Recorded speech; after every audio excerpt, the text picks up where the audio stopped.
So in today's video, I'm going to be previewing Bradford City versus Stockport County, and then in the second part of today's video, I'm going to be bringing you guys my Game Week 24 League 2 score predictions. If you do go on to enjoy, please make sure to drop a like on there for me. If you could try and hit 80 likes on today's video, that'd be massively appreciated. Subscribe if you're new as well. We're on the road to 8,000 subscribers, so please make sure you are subscribed if you haven't already with that post notification bell on. It's free to do so, and it does massively help out. Get your thoughts in as well down in the comment section down below. Let me know down below your score prediction for this match. What would your starting 11 be as well? Would you make any changes from our recent 2-2 draw against Mottram? We're playing the league leaders, Stockport, like I backed at the start of the season. I think they were going to go on and win the league. As it stands, they're currently 4 points clear, having played a game more. Mansfield also have 2 games in hand on them, so technically it's not in their hands, but they've had a brilliant start to the season. Obviously, in the reverse fixture, we did draw 1-1 in that one. Andy Cook missed a penalty and a very late 1-on-1 in that one. I think in terms of the chances in the game, we deserve to win that. Since then, though, Stockport have been on an incredible run of form. They're a very, very good side. They've scored 53 goals already and only lost 4 games so far this season. So it is going to be very tough.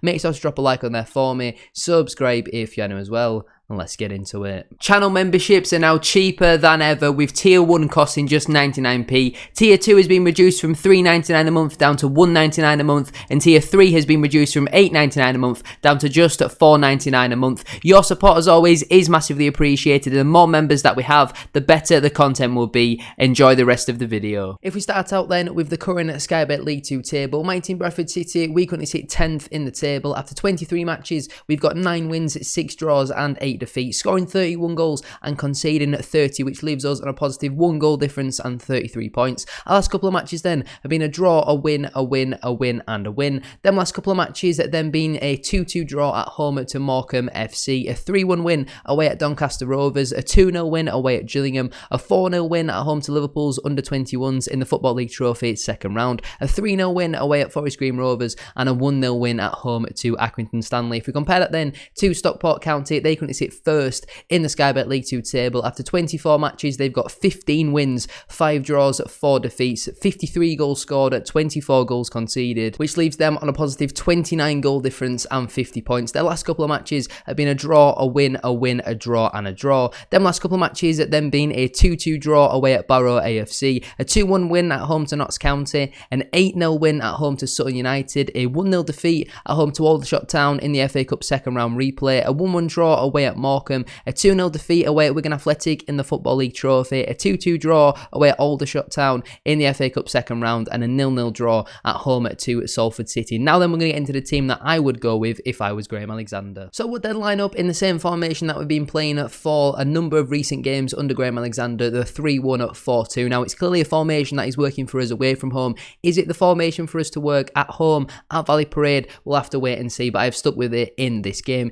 In goal, I've gone with Harry Lewis. I don't think either of Mottram's goals he could have really done anything about, to be honest with you. I think the first goal, he stands absolutely no chance. It's just a brilliant finish from their centre-half. The second one, it is technically straight at him, but it's into the roof of the net. It's from a very close angle. I think it would have been very, very hard for him to stop that one. So I don't really have any real complaints with Harry Lewis's performance against Mottram, so I'd stick with him in between the sticks. Into the back three then, on the right side, I've stuck with Jonathan Tompkinson. I thought he was really, really good again against Mottram. Certainly was better in the second half for me, but first half made a couple of decent recovery tackles, and you know what you're going to get with Tompkinson. He's a very, very good ball playing centre half. He gets in on the overlap as well. He provides you quite a lot going forward. Defensively, I think he is very solid. So for me personally, he stays in my back three. In the centre, I've gone with Ash Taylor. Now for me personally, I think Matty Platt could drop to the bench. More than likely he won't. And if Platt does play, I don't really have too much of a problem with that. But Ash Taylor for me, under Graham Alexander, has been pretty decent in that central centre half role. And Matty Platt against Mottram got bullied a little bit by Jordan Slew. We mentioned it in yesterday's 6 Things That We Learned video. Make sure to go check that one out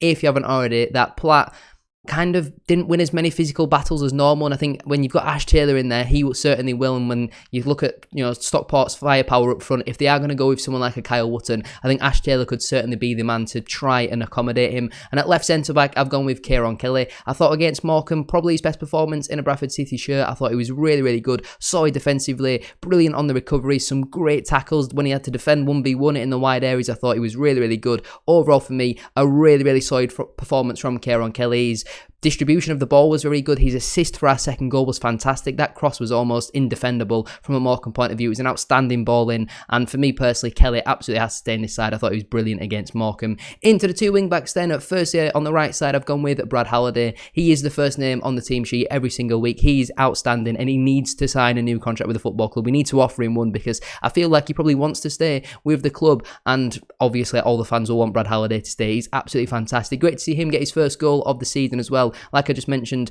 just before, great assists from Kieran Kelly and a brilliant volley as well from Brad Halliday, because he could have certainly shinned that one and it had gone wide or got under the ball and it had gone over the bar, so it was a nice composed finish from Brad Halliday, and he definitely needs to stay in the side. At left wing back, I've stuck with Lewis Richards, but again, if this is a position that is rotated, I certainly wouldn't be against that, because Richards against Morecambe, for me, too inconsistent. He had some good moments, but then he seemed a little bit hesitant to take on his man at times. His crossing into the box isn't the greatest, to be honest with you, and I feel like because his only replacement option is Liam Rideout, that's probably why it's keeping him in the team at this moment in time, because I certainly don't think Liam Rideout can play as a wing back, so maybe you go Gilead there, but for me personally, I think Richards has done just about enough to keep himself in the side. Into my midfield three then, as the holding midfielder, I've gone with Richie Smallwood. I think you could maybe criticise him for Morecambe's second goal, because the midfielder who scores runs off of the back of Smallwood and he kind of does switch off slightly, but apart from that, I thought he had a pretty steady game against Morecambe. Nothing really too stand out overall, but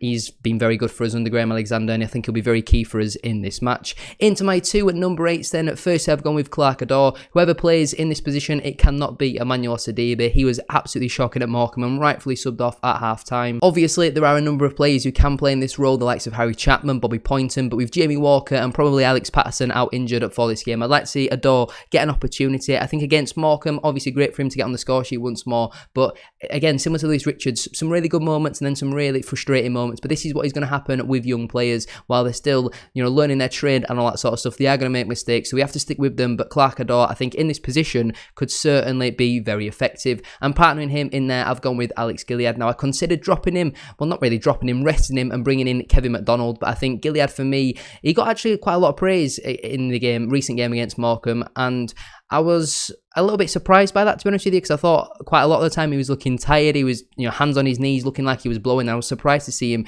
not get substituted, to be honest with you. I think he's been very, very good so far this season, especially under Graham Alexander, but the amount of praise that he got against Morecambe, I was actually quite surprised by, but maybe that's just me seeing a different game to other people. And like I say, I've been a big fan of Gilead, so I'd definitely start him in this one, but I just keep an eye on his fitness, because he did seem to be tiring a little bit against Morecambe, but it's completely understandable with the amount of effort and legs and energy that he does put in. Into my two strikers then, at first I've gone with Andy Cook. I thought he had a pretty decent game against Morecambe. He won quite a lot of flick-ons as well, to be fair. Obviously gets the assist as well for our first goal. I don't think it's intentional. I think as Halliday crosses that ball in, Andy Cook is trying to take a touch and then take a shot, but it ends up being an assist. So I think that's his 4th assist so far this season in all competitions, and I think he'll be wanting to put right his wrongs in the reverse fixture. Obviously, he had an absolute nightmare in that one, and he'll be wanting to score in this one. Hopefully he can bag a hat-trick or something like that, because we have got some very, very good options as well as Andy Cook up front now. So for me personally, I would still stick with Andy Cook, and partnering him, I was really tempted to go Lydon Oliver, because I thought he was quite effective off the bench against Morecambe, but I have just stuck with Tyler Smith.